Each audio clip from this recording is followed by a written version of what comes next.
Okay.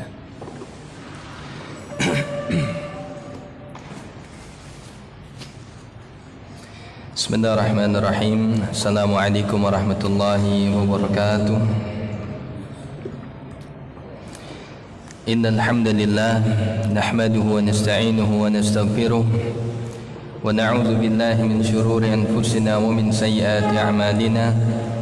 Man yahdihillahu fala mudilla lahu wa man yudlil fala hadiya lahu. Asyhadu an la ilaha illallah wahdahu la syarika lah wa asyhadu anna Muhammadan 'abduhu wa rasuluh. Ya ayyuhalladzina amanu taqullaha haqqa tuqatih wa la tamutunna illa wa antum muslimun. Ya ayyuhan nasu taqu rabbakum alladzi khalaqakum min nafsin wahidah wa khalaqa minha zawjaha wa bassa minhuma rijalan katsiran wa nisaa'a wattaqullaha alladzi tasaaluna bihi wal arham innallaha kana 'alaykum raqiba. Ya ayyuhalladzina amanu taqullaha wa qulu qawlan sadida yuslih lakum a'malakum wa yaghfir lakum dhunubakum wa man yuti'illaha wa rasulahu faqad faza fawzan 'azima. Amma ba'd. Fa inna asdaqal hadithi kitabullah wa khairal hadi hadi Muhammadin sallallahu alaihi wasallam wa syarrul umuri muhdatsatuha fa inna kulla muhdatsatin bid'ah wa kulla bid'atin dhalalah wa kulla dhalalatin finnar. Ma'asyiral muslimin dan muslimat rahimani wa rahmakumullah. Alhamdulillah, pertama-tama marilah kita senantiasa mengucap syukur kepada Allah Subhanahu wa taala yang mana pada kesempatan yang berbahagia ini Allah Subhanahu wa taala masih memberikan kepada kita semua kesempatan, waktu yang luang, kesehatan untuk bisa hadir di majelis ilmu. Dan salawat serta salam marilah senantiasa kita panjatkan kepada Nabi kita Muhammad sallallahu alaihi wasallam. Ikhwatal iman, hasani Allah wa iyyakum jami'an. Insyaallah pada kesempatan yang berbahagia ini kita akan melanjutkan pembahasan kitab Fathul Qawil Matin fi Syarhil Arba'in wa Tatimatil Khamsin. Dan kita akan memasuki pembahasan yaitu berkaitan dengan al-haditsus sadis atau hadis yang ke-6 ya.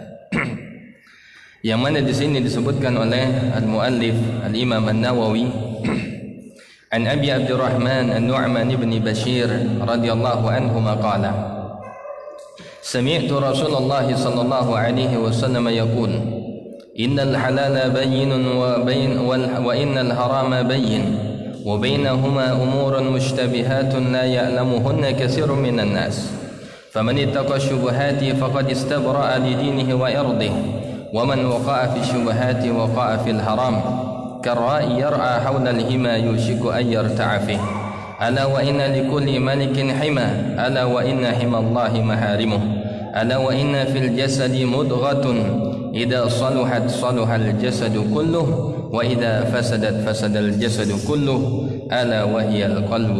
رواه البخاري ومسلم.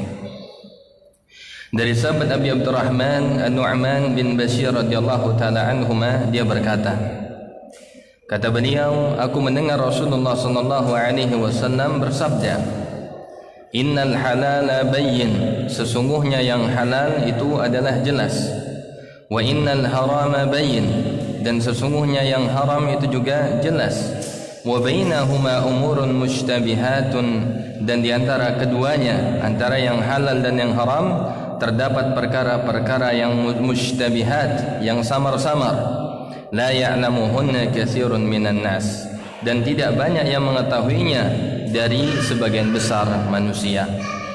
Maka kata beliau, faman ittaqa syubhati faqad istabra'a li dinihi wa irdihi, barang siapa yang melindungi dirinya, menjaga dari yang syubhat, maka sungguh dia telah menjaga untuk agama dan kehormatannya. Wa man waqa'a fi syubhati waqa'a fil haram, dan barang siapa yang terjatuh ke dalam perkara yang syubhat, maka sungguh dia bisa jadi terjatuh ke dalam perkara yang diharamkan. Karra'i yar'a, kemudian Nabi sallallahu alaihi wasallam mengumpamakan sebagaimana seorang yang mengembalakan haulal hima yushiku ayar ta'afih, sebagaimana seorang pengembala yang dia mengembalakan hewan-hewan ternaknya di sekitar batasan-batasan daerah larangan. Yushiku ayar ta'afih, yang mana bisa jadi dia akan terjerumus ya, melewati batasan tersebut. Ala wa inna likulli malikin hima, dan ketahuilah sesungguhnya setiap raja itu memiliki batasan atau daerah tertentu, larangan. Ala wa inna himallahi maharimuh, dan ketahuilah sesungguhnya batasan Allah atau tanah larangan Allah itu adalah perkara yang diharamkannya. Ala wa inna fil jasadi mudghah, dan ketahuilah sesungguhnya di dalam jiwa atau di dalam diri terdapat segumpal daging. Idza saluhat saluhal jasadu kulluh, apabila daging itu baik maka baik semua seluruh jasadnya. Wa idza fasadat fasadal jasadu kulluh, dan apabila rusak daging tersebut maka rusak pula jasad seluruhnya. Ala wahiyal qalbu, dan ketahuilah segumpal daging tersebut adalah hati. Ikhwatal iman, hasani Allah wa iyyakum jami'an. Insyaallah kita akan membahas hadis yang ke-6 ini ya, yang berkaitan dengan perkara yang halal, yang haram dan yang syubhat. Sebagaimana yang pertama yang ditulis oleh Syekh Abdul Muhsin Al-Abbad. Beliau mengatakan innal halala bayyinun wa innal harama bayyinun wa bainahuma umurun mushtabihatun la ya'lamuhunna katsirun minan nas. Fihi taqsimul asya ila salasati aqsam ya. Maka di dalam hadis ini tentang perkara yang haram itu jelas, yang haram itu jelas, dan di antara keduanya ada perkara yang samar-samar, yang mana mayoritas manusia tidak mengetahuinya, maka di dalamnya terdapat pembagian kepada 3 hal ya. Yang pertama kata beliau al-halalul bayyin, yaitu tentang perkara yang halal yang sudah jelas kehalalannya ya. Dan ini sebagian besar kita mengetahuinya. Kal hububi wasimari wa bahimatil an'am, sebagaimana biji-bijian, sebagaimana buah-buahan dan juga hewan-hewan ternak, maka secara asal hukumnya adalah halal ya. Sebagaimana dijelaskan di dalam kaidah ya, bahwasanya setiap di dalam perkara dunia maka hukumnya adalah al-hil sampai datang keterangan yang menjelaskan tentang keharamannya ya. Jadi setiap segala sesuatu yang berkaitan dengan dunia itu secara asal hukumnya adalah halal dan boleh. Al-aslu fil asya'i al-hillu wal ibahah ya. Kata para ulama, asal hukum daripada segala sesuatu yang berkaitan dengan dunia, yang tidak berkaitan dengan agama, itu hukumnya adalah halal dan dibolehkan ya. Makanya seorang ketika mendapati sesuatu yang tidak berkaitan dengan agama, maka asal hukumnya halal ya. Seperti seorang memakan misalnya hewan ayam ya, maka kalau kita mengetahui bahwasanya asal hukum sesuatu itu halal, maka halal. Tidak usah dicari nanti bagaimana menyembelihnya, apakah disembelih dengan yang haram. Kalau memang mayoritasnya adalah kaum muslimin, maka asal hukumnya adalah halal dan tidak boleh seorang ragu-ragu di dalamnya ya. Itu yang pertama. Idza lam tasil ilal insani bi tariqil haram, kecuali apabila dengan cara yang haram, maka dia bisa menjadi haram karena caranya, bukan karena hukum secara asalnya ya. Jadi misalnya kita memiliki kendaraan ya, memiliki sepeda motor ya, maka itu perkara yang halal. Tetapi ketika perkara yang halal tersebut dicari dengan cara yang dilarang oleh Allah Subhanahu wa taala, dengan merampas, dengan mencuri misalnya, maka menjadikan hal tersebut menjadi sesuatu yang haram. Ini yang pertama. Kemudian kata Syekh Abdul Muhsin As-Sani, al-haramul bayyin adalah perkara yang haram secara jelas. Kasyurbil khamri wa aklil maitati wa nikahi zawatil maharim ya. Yang contohnya kata beliau seperti seorang minum khamr, atau dia memakan mayit, atau dia menikahi mahramnya ya. Maka ini adalah perkara yang sudah jelas keharamannya ya, yang sudah dijelaskan di dalam Al-Quran maupun Sunnah, dari perkara-perkara yang haram seperti zina, membunuh, mencuri ya, dan selainnya. Maka ini adalah suatu keharaman yang jelas. Adapun berkaitan dengan perkara dunia, maka secara asal hukumnya adalah al-hil wal ibahah, adalah halal dan dibolehkan. Ikhwatal iman azani Allah wa iyyakum jami'an. Wa hadzani ya'lamuhumal khas wal 'am. Dan kedua perkara ini sebagian besar manusia itu mengetahuinya. Baik orang tertentu yang belajar ilmu agama maupun juga secara umumnya manusia. Ya. Jadi mereka itu sebagian besar mengetahuinya tentang perkara yang halal yang jelas dan perkara yang haram yang jelas. Ya. Ini yang pertama.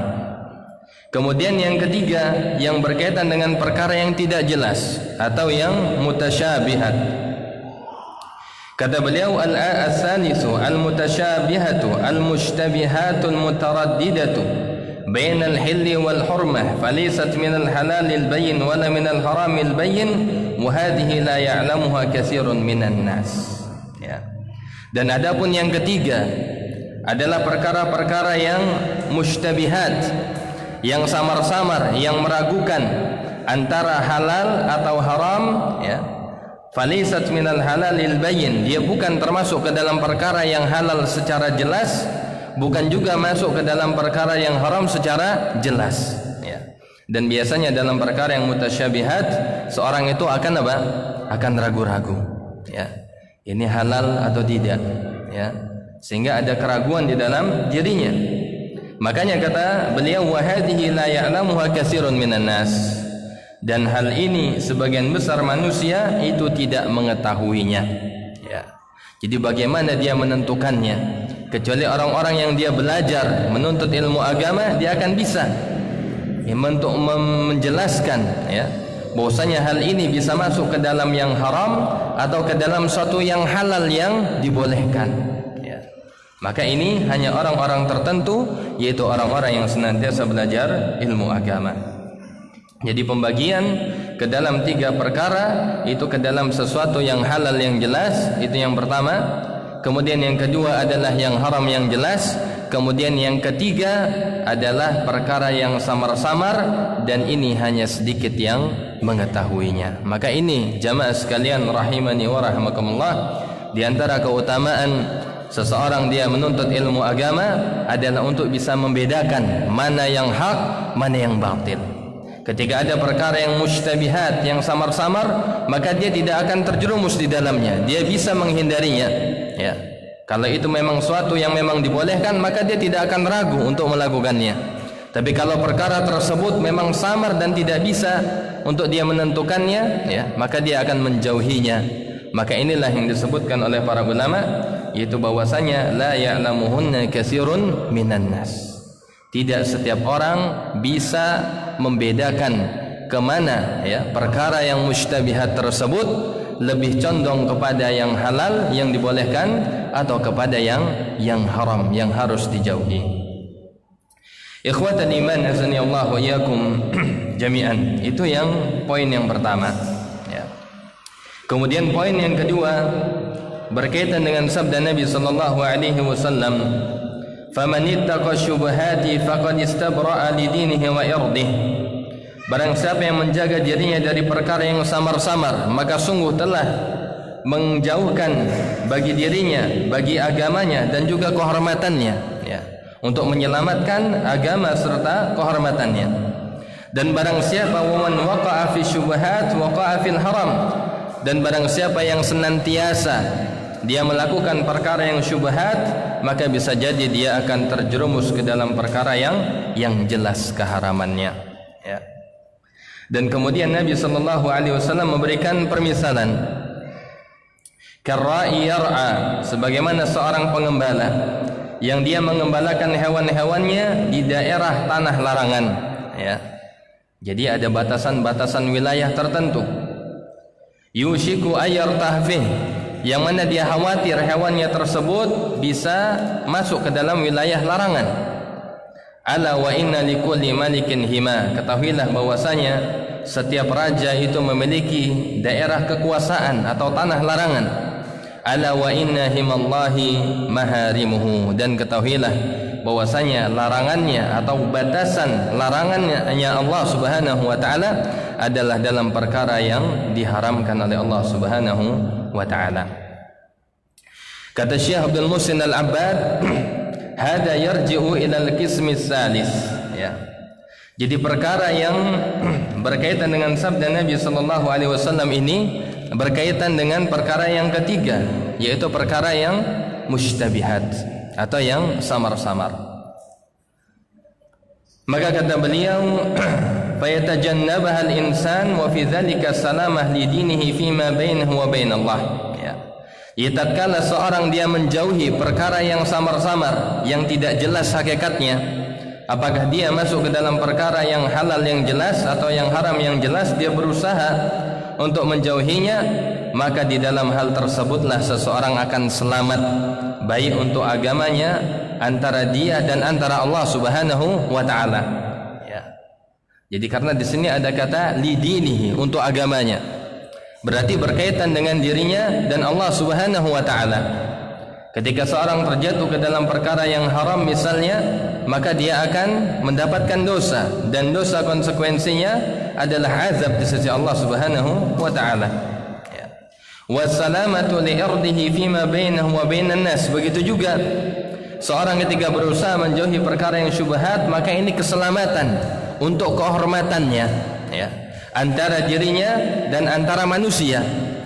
Karena ketika seorang melakukan perkara yang syubhat, ternyata perkara tersebut jatuh ke dalam perkara yang haram, maka otomatis ini menjadi aib bagi dirinya. Ya, makanya di sini dikatakan faqad istabra'a li dinihi wa irdih. Maka sungguh dia telah membebaskan dirinya, ya, menyelamatkan untuk agamanya dari dosa, dari siksa, dan juga irdihi, kehormatannya, dari celaan manusia. Jadi ketika kita berusaha menjauhi yang syubhat, maka Allah akan berusaha ya, akan menjauhkan kita dari perbuatan dosa dan akan menjauhkan kita dari cela manusia. Ya. Makanya dalam perkara yang syubhat kita harus berhati-hati. Ya. Kalau dalam perkara suatu yang tidak jelas, ya sudah, yang lebih amannya kita jauhi. Ya. Sebagaimana kata Nabi sallallahu alaihi wasallam, "Da' ma yaribuka ila ma la yaribuka." Ya. Tinggalkanlah yang meragukan dan beralihlah kepada sesuatu yang tidak meragukanmu, yang yakin. Ya. Ikhwatal iman, azani Allah wa iyyakum jami'an. Dan kata Syekh Abdul Muhsin, "Wa idza tasahala fil wuqu'i fil mushtabihat qad yajruhu dzalika ila al wuqu'i fil muharramat al wadihah." Tatkala seorang dia tasahul, apa tasahul? Ya, bermudah-mudah, menggampangkan. Ya. Jadi ada suatu perkara yang belum jelas, tapi sudahlah, tidak apa-apa, dia ambil ringannya. Bermudah-mudah dalam perkara yang mushtabihat, maka kata para ulama, ya, qad yajruhu dzalika ila al-wuqu'i fil muharramatil wadihah. Maka hal ini bisa membawa seseorang, kalau dia terbiasa meremehkan perkara yang tidak jelas, yang samar, maka ini bisa membawa orang tersebut untuk terjatuh ke dalam perkara yang haram, yang jelas keharamannya. Ya. Maka ini pentingnya untuk kita menjaga dari perkara yang syubhat, sedikit apapun, sekecil apapun. Ya. Karena seorang kalau dia sudah tasahul, meremehkan perkara yang syubhat, maka nanti ketika dia terjatuh ke dalam perkara yang haram, dia anggap suatu yang biasa. Ya, na'udzubillahi summa na'udzubillah. Kemudian kata Syekh di sini, wa qad daraba an-nabiy sallallahu alaihi wasallam li dzalikal misli birra'i yar'a haula al-hima. Ya. Dan Nabi sallallahu alaihi wasallam di dalam hadis ini juga membawakan perumpamaan yang digambarkan seseorang yang dia melakukan perkara yang mushtabihat adalah sebagaimana seorang penggembala. Ya. Dan di dalam hadis ini juga menunjukkan bahwasanya mengumpamakan, memberi perumpamaan dengan sebuah contoh, ya, di dalam pembelajaran, di dalam pendidikan, maka ini sesuatu yang termasuk cara Nabi sallallahu alaihi wasallam. Ya, seorang menggambarkan kepada sesuatu dengan memberikan contoh permisalan, maka ini termasuk thariqah, ya, tata cara Nabi sallallahu alaihi wasallam di dalam berdakwah. Nabi sallallahu alaihi wasallam mengumpamakan, yaitu dengan seorang pengembala yang mana dia mengembalakan hewan-hewannya di sekitar daerah larangan. Ya. fa innahu idza kana ba'idan minal hima salima min wuqu'i masyatihi fil hima. Apabila orang tersebut dia jauh dari wilayah larangan, ya, maka dia akan selamat min wuqu'i masyatihi fil hima, dari hewan tunggangannya atau gembalaannya tersebut masuk ke dalam wilayah yang dilarang, ya. Ibaratnya bagaimana? Ya. Jadi suatu negara itu biasanya memiliki batas wilayah, ya. Sebagaimana misalnya Indonesia punya batas wilayah laut dan darat, dan itu dijaga, ya, dengan tentara-tentaranya. Maka ketika ada yang melewati tanpa izin, maka dengan apa? Ya, maka sudah menjadi sesuatu yang, ya, yang apa? Menjadi kewenangan bagi yang menjaganya untuk menembaknya, untuk membomnya, ya. Seperti kapal misalnya, ada yang mencuri ikan, maka kemudian dibom, ditembak, ya. Maka sebagaimana itu juga Nabi SAW menggambarkan orang-orang yang mendekati wilayah yang mustabihat, yang ragu-ragu, ya, itu kepada daerah-daerah batasan, maka semakin dia menjauhinya, maka dia akan selamat, ya. Jadi dia ragu-ragu, ini udah masuk wilayahnya apa belum ya? Coba aja mendekat, tahu-taunya apa? Ditembak, mati, ya. Jadi sebagaimana itulah perkara yang mustabihat, maka hendaknya seorang menjauhinya, ya. Semakin dia berusaha menjauhi yang mustabihat dari perkara yang samar, maka dia akan selamat, baik untuk agamanya maupun untuk kehormatannya. Dia tidak akan mendapatkan dosa, dia tidak akan diazab nanti di akhirat, dan juga dia tidak akan dicela oleh manusia, ya. Dan sebaliknya, ketika seorang dia semakin mendekati perkara yang mustabihat, maka dia akan semakin mudah untuk bisa terjatuh ke dalam perkara yang dilarang atau yang diharamkan, meskipun dia tidak merasa, ya. Ikhwatal iman, azani Allah wa iyyakum jami'an. Jadi inilah pemahaman daripada hadis Nabi sallallahu alaihi wasallam, perumpamaan beliau tentang orang-orang yang selalu, ya, mengerjakan atau mendekati perkara yang mustabihat, yang ragu-ragu, yang samar-samar, ya. Jadi kalau dia semakin cenderung untuk senantiasa melakukannya, maka dia akan memiliki kecenderungan untuk apa? Untuk bisa celaka. Dan semakin dia berusaha untuk menjauhi perkara yang mustabihat, yang samar, maka dia pasti akan selamat, baik dari dosa maupun cela manusia. Ikhwatal iman, azani Allah wa iyyakum jami'an. Itu poin yang kedua. Dan poin yang ketiga, kata Syekh Abdul Muhsin berkaitan dengan hadis ini, ala wa inna fil jasadi mudghatun, ketahuilah sesungguhnya di dalam jasad itu terdapat segumpal daging. Idza saluhat saluhal jasadu kulluh, apabila daging itu baik, maka baik semua seluruh jasadnya. Dan apabila dia buruk, fasadal jasadu kulluh, maka buruk semua jasadnya. Ala wahyal qalbu, ketahuilah bahwasanya itu merupakan, ya, hati, ya, atau jantung, tetapi diterjemahkan dengan hati, hati manusia. Al-mudghatu al-qit'atu minal lahmi, dan disebut dengan al-mudghah itu adalah potongan daripada daging, ala qadri ma yamdughuhu al-akil, ya, yang seukuran mulut seorang ketika dia makan, ya. Maka kurang lebih seperti ini, ya. Makanya yang disebut dengan al-mudghah. Dan jantung seukuran mudghah, ya, sekepalan tangan kita. Wa fi hadza bayanu 'idhami sya'nil qalbi fil jasad. Maka di dalam hadis ini terdapat penjelasan tentang agungnya kedudukan hati di dalam jasad manusia, ya. Wa annahu malikul a'dha, dan bahwasanya hati itu merupakan raja bagi seluruh anggota tubuh. Wa annaha tasluhu bi salahihi wa tafsudu bi fasadihi, dan sesungguhnya apabila, ya, hati seseorang itu baik, maka seluruhnya akan menjadi baik pula. Dan apabila hati tersebut buruk atau rusak, maka akan rusaklah seluruh anggota tubuhnya, ya. Dan para ulama menjelaskan bahwasanya kehendak, ya, atau seseorang di dalam meniatkan sesuatu itu memang berada di dalam hatinya, ya. Jadi kebaikan dan keburukan itu tempatnya di hati. dan hati itulah tempatnya niat, ya, mahallul qalbi.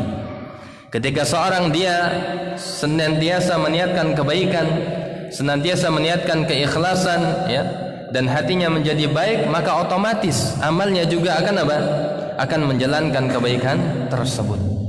Begitu juga seorang yang hatinya senantiasa terisi dengan suatu kejelekan, ya, niat kejelekan, maka otomatis jasadnya juga apa? Akan tergerak untuk melakukan kejelekan. Oleh karena itulah, ya, bahwasanya hati ini memiliki kedudukan seperti raja, karena disitulah tempatnya niat, tempatnya kehendak, ya.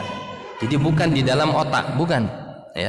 Adapun otak ini ketika hati niatan tersebut mengirimkan perintah ke otak, kemudian otak baru menggerakkan seluruh tubuhnya. Oleh karena itulah, ya, disebutkan bahwasanya hati tempatnya niat ini adalah sebagaimana raja.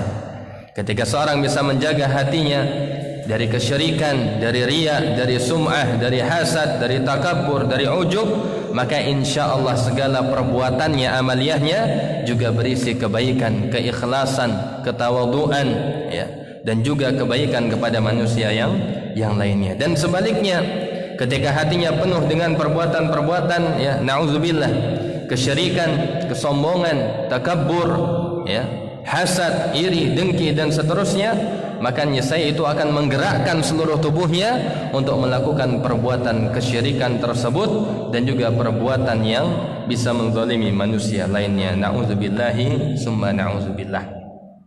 Maka di sini terdapat keutamaan bagaimana kedudukan hati manusia. Ketika kita bisa menjaga keikhlasan dalam ibadah, maka ini kebaikan tidak hanya nanti di dunia, ya, pada saat ini di dunia, tetapi jelas nanti di akhirat amal kita akan diterima di sisi Allah. Begitu juga hati kita selamat dari kikir, dari takabur, dari hasad, iri, dengki, maka ini menyelamatkan kita juga dari celah manusia. Sebagaimana kata Nabi sallallahu alaihi wasallam di dalam hadis yang disebutkan sebelumnya. Ikhwatal iman, azani Allah wa iyyakum jami'an. Itu poin yang ketiga, ya. Jadi tentang keutamaan hati manusia. Jadi sebagaimana atau sejauh mana kita bisa menjaga hati kita, maka insya Allah segala perbuatan jasad kita maka akan cenderung untuk kepada sesuatu yang baik, insya Allah. Poin yang keempat, kata Syekh Abdul Muhsin Al-Abbad, qala An-Nawawi, berkata Imam An-Nawawi rahimahullahu ta'ala, qawluhu sallallahu alaihi wasallam, faman waqa'a fi syubhati waqa'a fil haram yahtamilu amrain. Kata Imam An-Nawawi, sabda Nabi sallallahu alaihi wasallam, barang siapa yang terjerumus di dalam perkara syubhat, maka sungguh dia terjerumus ke dalam sesuatu yang diharamkan. Maka perkataan ini atau ucapan ini mengandung dua kemungkinan, ya, atau dua pemahaman. Yang pertama, an yaqa'a fil haram wa huwa yadhunnu annahu laysa biharam, yaitu bahwasanya dia sudah terjerumus ke dalam perkara yang haram sedangkan dia merasa bahwasanya dia tidak melakukan sesuatu yang diharamkan. Ini bahayanya seorang yang mendekati perkara yang syubhat, ya, akan menjadikan dirinya seakan-akan ya tidak apa-apa, ya, padahal apa? Dia sudah masuk ke dalam wilayah yang haram. Dia melakukan perbuatan dosa sementara dia tidak merasa mengerjakannya. Ini bahaya dari mengerjakan sesuatu yang syubhat, ya. Dia merasa aman padahal dia diazab dengan sebab dosa-dosanya yang dia tidak merasakannya. Na'udzubillahi summa na'udzubillah. Dan yang kedua mengandung makna an yakunal makna qad qaraba an yaqa'a fil haram. Makna yang kedua adalah qad qaraba an yaqa'a fil haram, ya, bahwasanya dia akan terjerumus atau bisa jadi akan terjatuh ke dalam perkara yang memang diharamkan, ya. Jadi kalau tadi dia meyakini ya ini tidak haram, padahal ternyata dia sudah melakukan yang haram tanpa disadari. Yang kedua adalah, ya, dia bisa terjerumus ke dalam perkara yang haram, ya. Karena perkara yang syubhat ini yang samar-samar, masih ada kemungkinan, ya. Jadi kalau kita melakukan perkara yang syubhat, berarti kita sudah mengarah kepada sesuatu yang haram, meskipun belum tentu itu perkara yang haram, ya. Tetapi sudah mendekatkan diri kita kepada sesuatu yang dilarang oleh Allah Subhanahu wa taala. Wa kama qala al-ma'asi baridul kufri. Sebagaimana, ya, sebagian orang mengatakan al-ma'asi baridul kufri, bahwasanya kemaksiatan itu bisa membawa kepada kekufuran, ya. Jadi seorang kalau dia sering melakukan kemaksiatan, maka itu mendekatkan dirinya untuk keluar dari keimanan atau kekufuran, ya. Jadi semakin orang dia cenderung atau suka melakukan perkara yang samar, maka ini membawa kecenderungan dia untuk apa? Untuk mendekati yaitu kepada wilayah yang diharamkan. Ikhwatal iman azani Allah wa iyyakum jami'an. Lianna an-nafsa idza waqa'at fil mukhalafati tadarrajat min mafsadatin ila ukhra akbar minha. Ya. Karena kata Syekh Abdul Muhsin, apabila, ya, lianna an-nafsa, dikarenakan jiwa manusia, idza waqa'at fil mukhalafah, apabila dia sudah terjatuh ke dalam penyelisihan, ya, terhadap syariat, tadarrajat min mafsadatin ila ukhra akbar minha.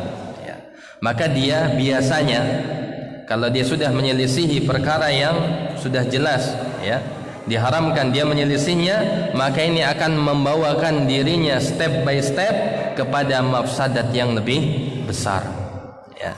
Ya, seorang terbiasa meremehkan perkara dosa kecil, maka dia akan bisa melakukan perkara dosa yang lebih besar.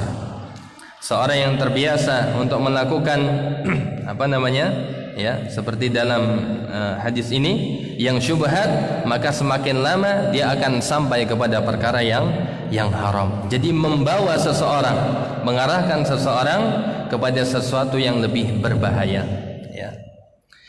Wa ilaihi al-isyaratu biqaulihi ta'ala, dan dengan hal tersebut ada isyarat dari firman Allah Subhanahu wa taala berkaitan dengan orang-orang Yahudi, ya.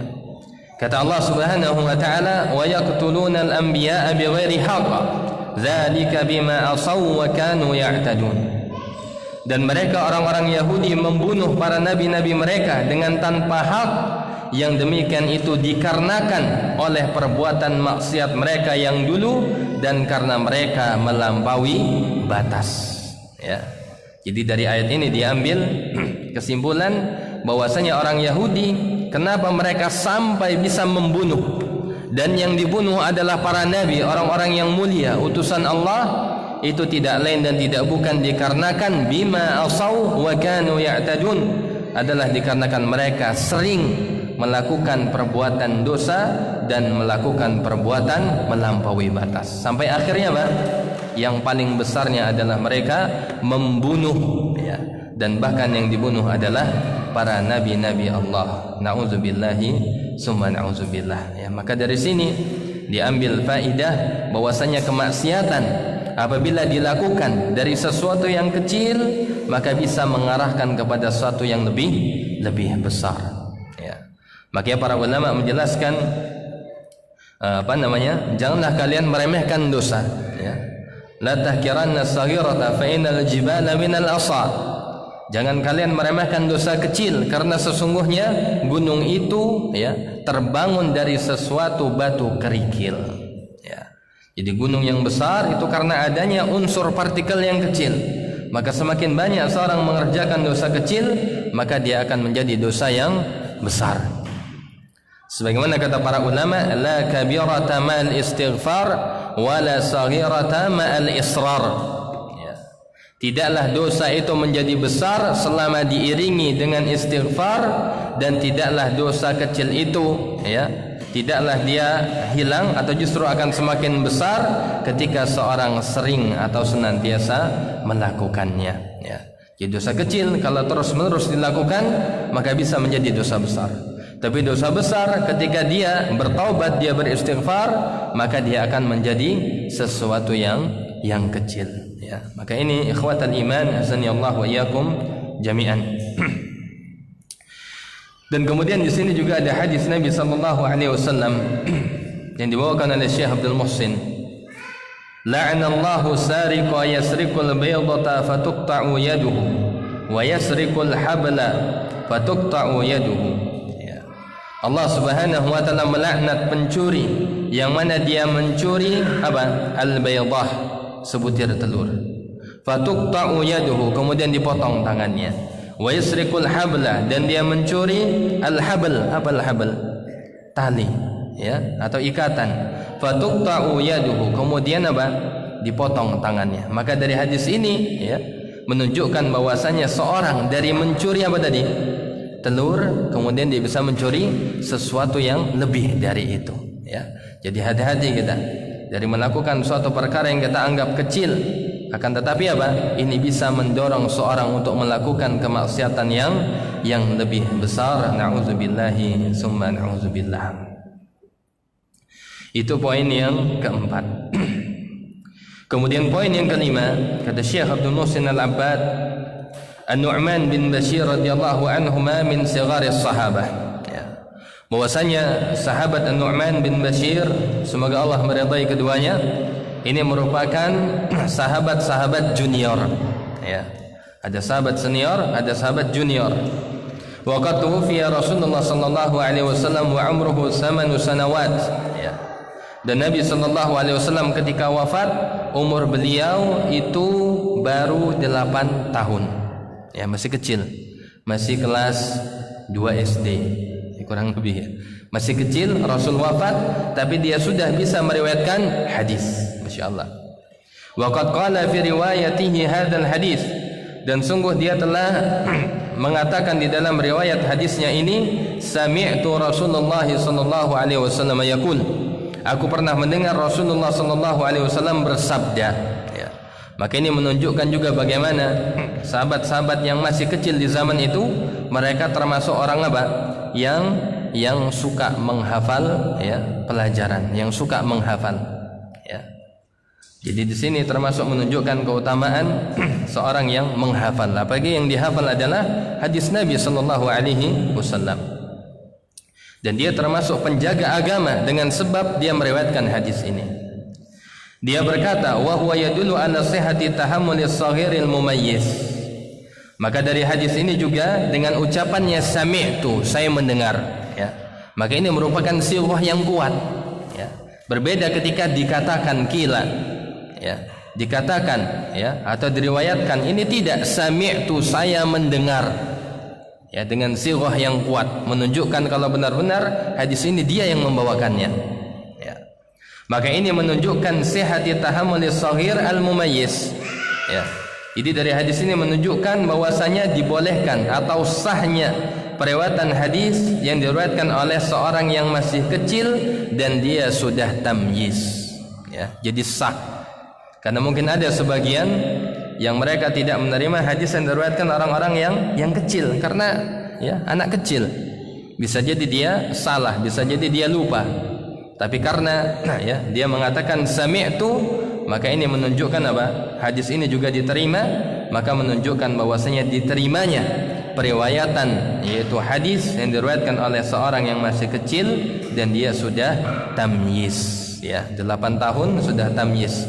Sudah bisa membedakan mana yang baik dan mana yang buruk, ya.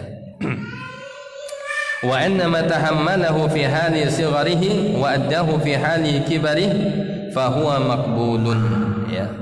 Jadi apa yang dia riwayatkan ketika kecilnya kemudian dia sampaikan ketika dia dewasa, maka ini menjadikan hadis tersebut diterima, makbul, ya.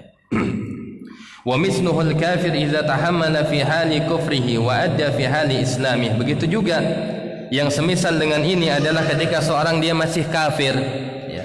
Dia belum muslim, dia masih musyrik. Ketika dia mendengarkan hadis, kemudian dia, ya, di masa dewasanya kemudian dia masuk Islam, atau di waktu di kemudian harinya dia masuk ke dalam Islam, kemudian dia riwayatkan hadis yang pernah dia dengar di masa dia kafir, maka diterima juga hadisnya, ya.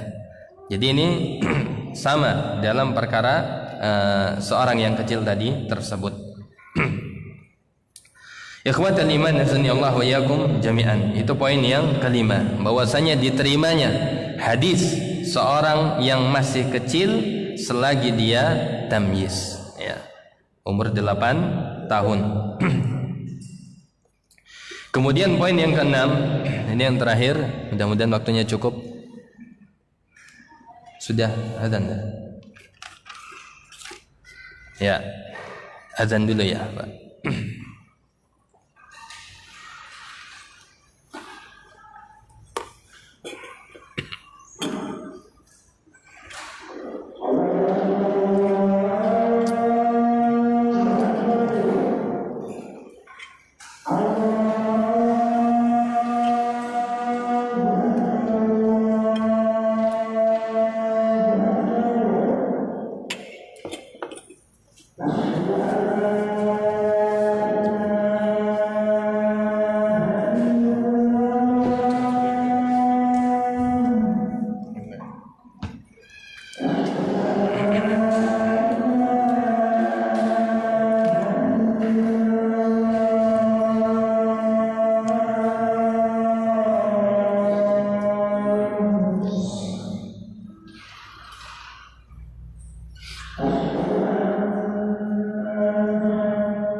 Kita lanjutkan sebentar ya. Mimma yustafadu minal hadis.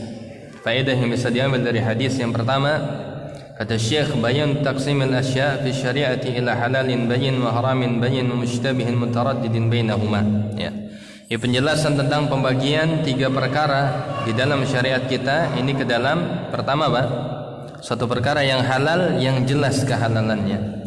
Yang kedua adalah yang haram yang jelas juga keharamannya. Dan yang ketiga adalah perkara yang samar-samar yang biasanya ada indikasi keraguan di dalamnya, ya. Itu yang pertama, pembagian 3 hal di dalam syariat kita. Yang kedua, bahwasanya perkara yang mushtabihat, ya, yang samar-samar, maka la ya'lamuhu katsirun minan nas, ya. Sebagian besar manusia itu tidak mengetahuinya, ya. Dan yang mengetahuinya hanya orang-orang yang ahlul ilmi, mereka yang belajar. Maka dalam perkara suatu yang samar bagi umumnya manusia, maka hendaklah dia menjauhinya.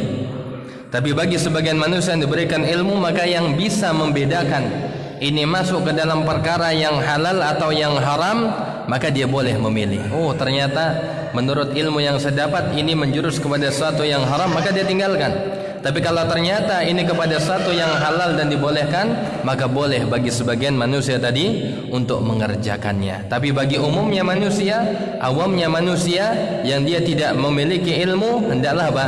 Menjauhi. Itu lebih aman. Kemudian selanjutnya faedah yang ketiga, tarku ityanil mushtabih hatta yu'lam hilluhu, ya. Yaitu meninggalkan perkara yang samar sampai dia memiliki ilmu tentang kehalalannya. Ini yang kita maksud tadi. Yang keempat, darbul amthali li taqriril ma'anil ma'nawiyyah bi tashbihiha bil hissiyah. Ya. Di sini juga terdapat permisalan yang dibuat oleh Nabi sallallahu alaihi wasallam di dalam menggambarkan sebuah perkara supaya apa? Supaya lebih mudah memahaminya, maka ini termasuk yang dibolehkan, ya, atau bahkan disyariatkan. Ya. Seorang menjelaskan suatu, memberikan perumpamaan supaya lebih faham, maka ini adalah perkara yang sudah pernah dicontohkan oleh Nabi sallallahu alaihi wasallam. Kemudian yang kelima, bahwasanya manusia idza waqa'a fil umuril mushtabihah hana 'alaihi an yaqa'a fil umuril wadihah. Bahwasanya manusia apabila mereka senantiasa senantiasa melakukan, terbiasa melakukan perkara yang samar, maka memiliki kemungkinan kecenderungan untuk bisa melakukan perkara yang haram yang jelas keharamannya, dari dosa yang kecil kepada dosa yang besar. Na'udzubillahi summa na'udzubillah. Dari perkara yang samar kepada suatu yang jelas nanti keharamannya. Na'udzubillahi summa na'udzubillah.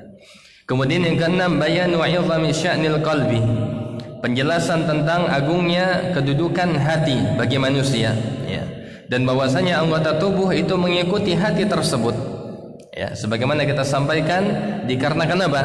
Hati itu adalah tempatnya niat, Selama orang itu melakukan atau berniat kepada kebajikan, perbuatan baik, maka akan menggerakkan seluruh tubuhnya, untuk melakukan ketaatan, kebajikan, berbuat baik kepada manusia. Dan sebaliknya, ketika hati manusia terisi dengan sesuatu yang jelek, maka dia akan menggerakkan seluruh tubuhnya untuk melakukan perbuatan dosa, maksiat, dan kezaliman kepada manusia yang lainnya. Na'udzubillahi summa na'udzubillah.